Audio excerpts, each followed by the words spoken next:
Welcome, dear listener, from the fairy archives, where stories are pressed between frost and moonlight, where memory is kept not in ink alone, but in feeling.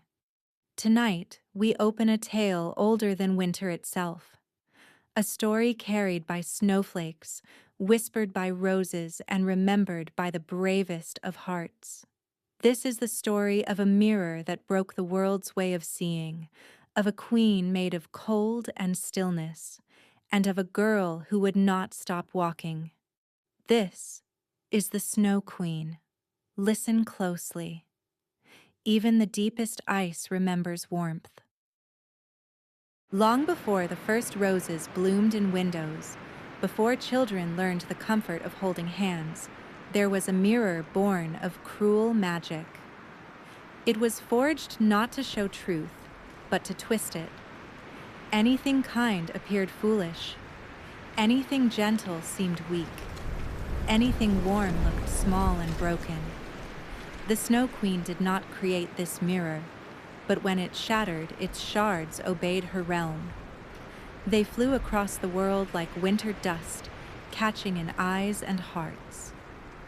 Those who were touched began to see the world through frost.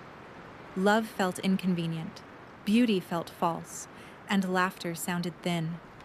The world did not grow louder when this happened. It grew quieter, colder, lonelier. And far away the Snow Queen watched, not with triumph, but with distant calm. In a small town lived two children, Kai and Gerda.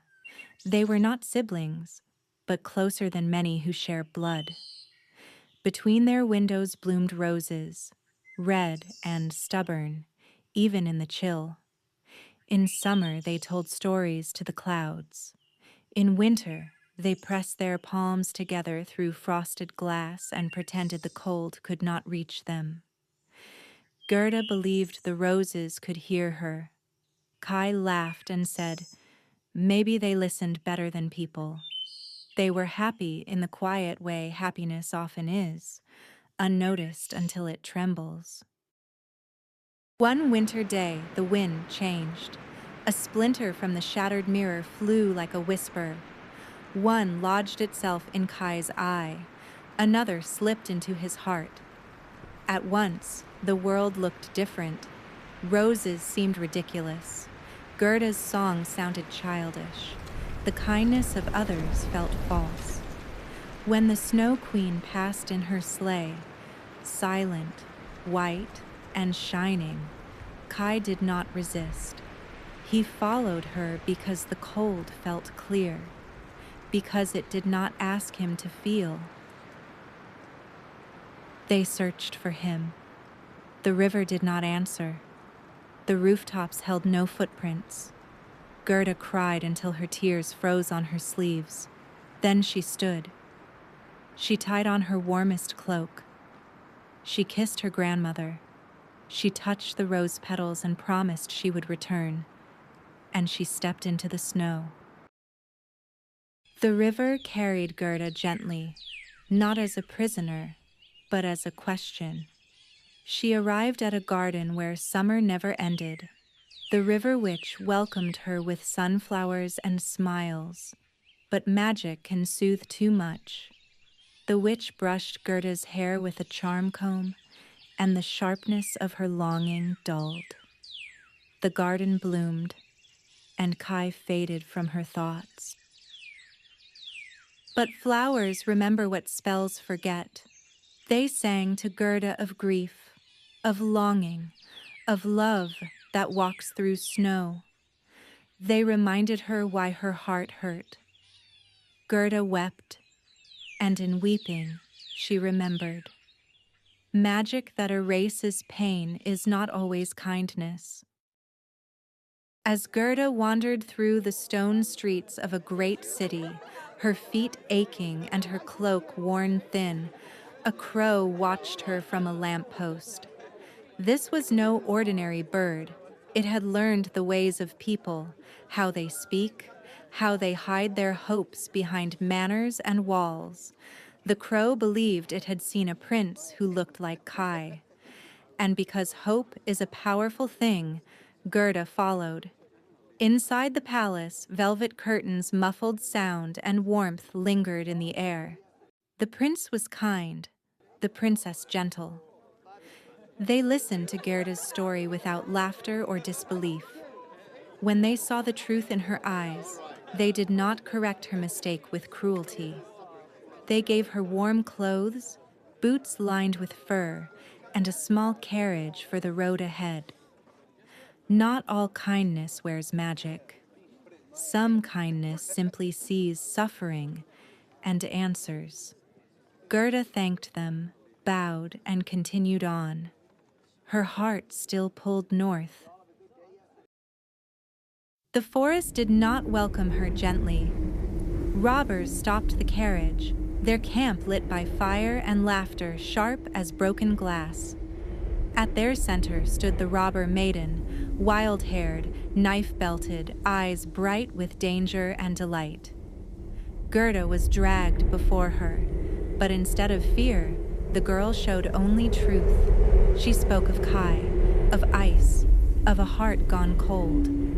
Something flickered behind the robber maiden's grin. Perhaps she knew what it was to be taken. Perhaps she respected a girl who would not beg. She spared Gerda. She gave her a reindeer, and she pointed north. "Go," she said. "Sometimes wildness does not destroy. Sometimes it releases." The reindeer ran through snowfields where stars touched the earth. They reached a hut so small it seemed part of the wind itself. Inside lived a woman who read the language of frost and breath. She listened to Gerda's story and shook her head. "No spell will save him," she said. "No magic stronger than what you already carry." She wrote nothing down. Instead, she spoke. "Your heart must be the fire. No one can walk this path for you." Gerda did not ask for more. She thanked her and went on. Even farther north, beyond the last place where trees dared to grow, Gerda arrived at a hut built of snow bricks and whalebone. The wind itself seemed to pause there, as though listening. Inside lived the Northland woman, older than stories and quieter than magic. She did not ask Gerda to sit. She did not ask her name. She simply looked at her and understood. Without ceremony, she took Gerda's hands and wrapped them in sealskin mittens, warm and worn from other journeys. Then she leaned close and whispered a word into Gerda's ear. A word not meant to enchant the world, but to steady the heart. It was not a spell. It was not protection. It was remembrance. "Nothing stronger can be given," the woman said softly. "The rest must come from you." When Gerda stepped back into the cold, the snow did not vanish, but it parted, and the path ahead revealed itself, narrow and unforgiving, yet possible. The reindeer waited, the north awaited, and Gerda walked on. Beyond the north wind's sharpest breath, the Snow Queen's palace rose from the ice like a frozen thought. Beautiful, flawless, and utterly still. Around it swirled the sentinels, snowflakes shaped like wolves with crystal fangs, swords of glass that turned in the air, bees of ice that hummed with cutting cold. They danced in a blizzard not of chaos, but of precision, each movement a warning. These were not creatures of anger, they were guardians of stillness. Gerda stepped forward. The wind screamed. The ice creatures closed in. But Gerda did not run, nor did she raise her arms in defense. She held her heart steady and remembered why she had come. And the snowflakes passed her by. Cold cannot harm what does not fear it, and love, once chosen, does not turn away. Inside the palace, silence ruled. The Snow Queen sat upon her throne of frost, distant and unreadable, her thoughts far from the world of warmth and time. She did not watch the door. She did not expect interruption. She believed the cold had already won. Below her, on the floor of ice, Kai sat pale and still. He worked endlessly, fitting shards of frozen shapes together, trying to form a word he felt must be important. A word that promised perfection, completion, rest. Yet it never came together. When Gerda saw him, her breath caught. She ran to his side and called his name, but he did not answer. His eyes were open, yet empty of recognition. So Gerda did the only thing left. She wept, and her tears fell warm upon his chest. Gerda's tears were not loud. They were not dramatic. They were simply real. As they fell, the splinter lodged in Kai's heart began to melt. Not suddenly, but gently, as frost melts beneath the first true sun. Kai blinked. He saw her. The roses returned to his memory. The stories. The laughter. The sound of summer wind through open windows. One warm tear slipped from his eye, carrying the last shard of cruel glass with it. The mirror had lost its hold, and Kai remembered who he was. As Kai's heart awakened, the palace itself began to respond. The ice beneath them groaned and fractured, not in anger, but in release. The word Kai had been trying to form assembled itself at last. Not from effort, but from feeling. Love. The Snow Queen rose from her throne. She did not shout. She did not rage. She simply faded, her purpose finished, her stillness no longer needed. For the cold cannot rule where warmth has been chosen. Light poured through the cracking walls and the palace began to melt away. They rode the reindeer back through Lapland beneath skies that slowly softened from steel blue to rose and gold. They passed the huts of wise women and the quiet places where Gerda had once walked alone. The snow still fell, but it no longer blinded them. The world remained cold. Winter does not vanish simply because love returns, but it no longer felt empty. They were not the same children who had left home, and that, too, was part of the journey. In the forest, the robber girl watched from her tree, one boot hooked over a branch, a grin sharp as ever. "You're both still too boring," she called, laughing as she tossed them a pouch of dried fruit. But there was kindness in her voice now, the kind that does not linger. Gerda waved. Kai laughed. And the robber girl vanished back into the wild, leaving behind the truth that not all blessings come gently, and not all fierce hearts are cruel.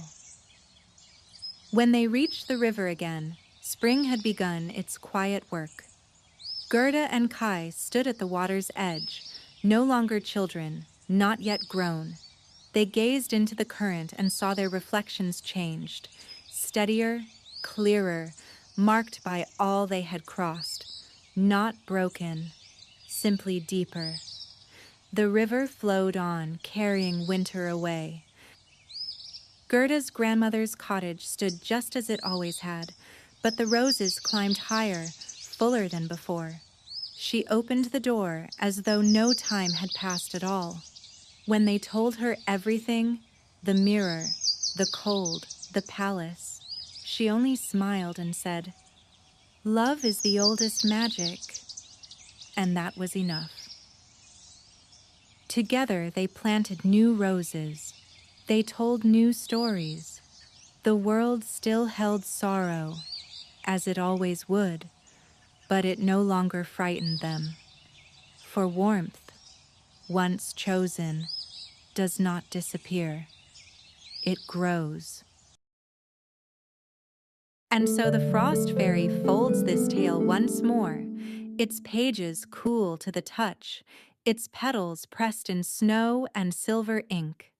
She slides the story back into the fairy archives, where winter stories rest beside spring ones, and sorrow is kept only so it may be understood. Remember this, dear listener, the world did not break because it was cold. It broke because it forgot how to see clearly. The mirror did not create cruelty. It only taught hearts to turn away from what was kind. And the Snow Queen did not fall by force or fury. She faded when her stillness was no longer needed, when love chose to walk forward instead of freezing in place. This is the truth carried through snow and roses alike. That warmth is not the absence of winter, but the courage to move through it. That love is not loud, but it does not stop walking, and that even the coldest heart can thaw when met with patience, with remembrance, and with someone brave enough to say, "I will come for you." The archive drawer closes softly. The moon remains, and somewhere roses bloom again.